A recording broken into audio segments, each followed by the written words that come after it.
आज आपके सामने, हमारे सामने कितने मामलात हैं। यानी सबसे पहली चीज तो ये कि आज, यानी पहले तो ऐसा होता था, यानी तकरीबन माहौल और हालात ऐसे थे कि हमारा मुकाबला देवबंदी वहाबी से है, देवबंदी वहाबी से है, ऐसे मामलात होते थे। लेकिन आज अगर आप देखेंगे ना तो आपके सामने इतने मामलात है कि हमला चारों तरफ से हो रहा है और हिफाजत करने वालों की जमात मुख्तसर है। पहले ऐसा था कि मुहाफिज इतने ज्यादा मजबूत थे कि कई जगहों से भी अगर हमला होना तो वो जवाब देने की और हिफाजत करने की ताकत रखते थे। लेकिन आज हमारा हाल ये हो गया है कि मैं आपको एक मिसाल दूं कि आज फितने इतने ज्यादा पैदा हो रहे हैं कि अगर हमने कोशिश न की अपने लिए, अपने आने वाली नस्लों के लिए, और उनको सही मानों में जरूरियात दीन का इल्म न सिखाया, तो याद रखना कि कई जगह पर ऐसा हो सकता है कि सुन्नी कहता रहे ईमान चला जाए, सुन्नी कहता रहे ईमान चला जाए। क्या आज ऐसे हालात हो गए हैं कि जैसे कि ईद गदीर का मामला है कि ईद गदीर जो है वो शिया मनाते हैं। कौन मनाते हैं? शिया मनाते हैं। और ये हजरत उस्मान गनी रज़ी अल्लाह तबारक व तआला की जो शहादत का दिन है, शहादत का दिन है, तो हकीकत ये है कि वो हजरत उस्मान गनी रज़ी अल्लाह तबारक व तआला की शहादत के ऊपर गोया के एक खुशी का इजहार करते हैं। लेकिन कई जगह पर ऐसा हो गया कि बहुत से लोग अपने स्टेटस के ऊपर ईद गदीर मनाने के बारे में न जाने क्या क्या लिख देते हैं। यहां तक लिख देते हैं कि ईद गदीर मनाएंगे तो हलाली कौन है, हरामी कौन है, उसका फैसला हो जाएगा, उसका पता चल जाएगा।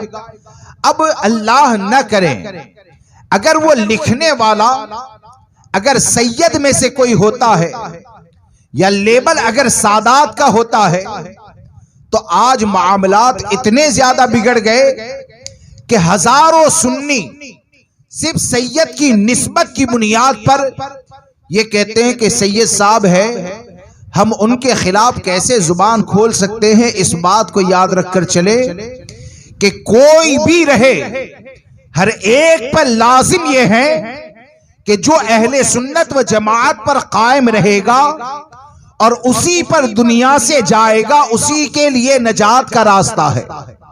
और अहले सुन्नत व जमात से अगर कोई हट जाए, अहले सुन्नत व जमात का रास्ता अगर कोई छोड़ दे, या माअज़ल्लाह रब्बिल आलमीन बुग़्ज़े सहाबा का अगर शिकार हो जाए, तो इस बात को याद रखना कि यह हलाकत, तबाही और बर्बादी का जरिया है।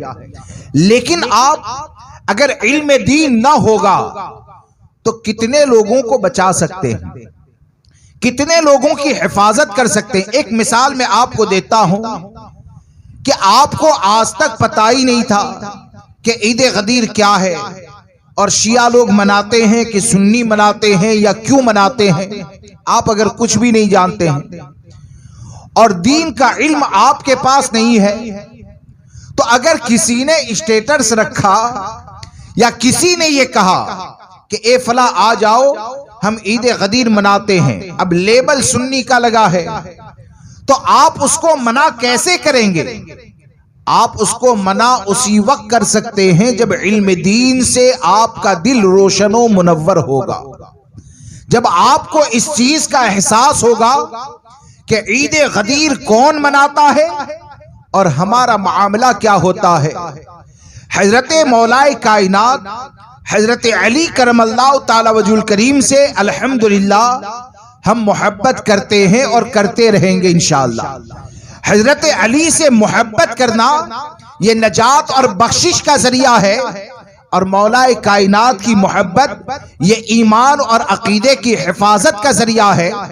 लेकिन ये कि हजरत अली करमल्लाहु ताला वजहुल करीम ने तो इन खतरों से हमको पहले ही आगाह कर दिया। जैसे कि एक रिवायत का खुलासा कि आपने फरमाया कि मेरी मिसाल, आकाए करीम सल्लल्लाहु ताला अलैहि वसल्लम ने फरमाया कि तुम्हारी मिसाल हजरत ईसा की तरह है। हजरत अली करमल्लाहु ताला वजहुल करीम फरमाते हैं कि सुनो, मेरी वजह से दो गिरोह हलाक किए जाएंगे, बर्बाद किए जाएंगे। एक वो जो मुझसे हद से ज्यादा मोहब्बत करने वाला है, और एक वो जो मुझसे दुश्मनी रखने वाला है। और अल्हम्दुलिल्लाह ये अहले सुन्नत व जमात है कि हजरत अली करमल्लाहु ताला वजहुल करीम से जैसी मोहब्बत का हक है ऐसी मोहब्बत भी करता है, और मौलाए कायनात का जो दुश्मन होता है उनसे दूर नुफूर भी रहता है। हमारा हाल और मामला ये है कि हम सहाबा से भी मोहब्बत करते हैं, अहले बैत से भी मोहब्बत करते हैं, और हमारी नजर इस बात पर है कि सहाबी से मोहब्बत ये भी निस्बते मुस्तफ़ा की बुनियाद पर है, अहले बैत से मोहब्बत ये भी निस्बते मुस्तफ़ा की बुनियाद पर है। तो जो इन निस्बतों पर नजर रखेगा ना, इंशाअल्लाह वो न कभी राबजी होगा न कभी खारजी होगा। जो इन निस्बतों पर नजर रखते हुए अगर मोहब्बत करेगा तो दुनिया में रहेगा तब भी, और दुनिया से जाएगा तब भी यही कहेगा कि अहले सुन्नत का है बेड़ा पार, असहाब हुजूर नज्म है और नाव है इतरत रसूलुल्लाह की। तो ये तमाम हालात से आप बाखबर कब रह सकते हैं, ऐसे फितनों से आप कब बच सकते हैं, अपनी हिफाजत कब कर सकते हैं। उलमाए अहले सुन्नत की सोहबत इख्तियार करें, जमात रज़ाए मुस्तफ़ा से जुड़े, और जमात रज़ाए मुस्तफ़ा से जुड़कर आप अपने अकीदे और अपने अमल की हिफाजत की कोशिश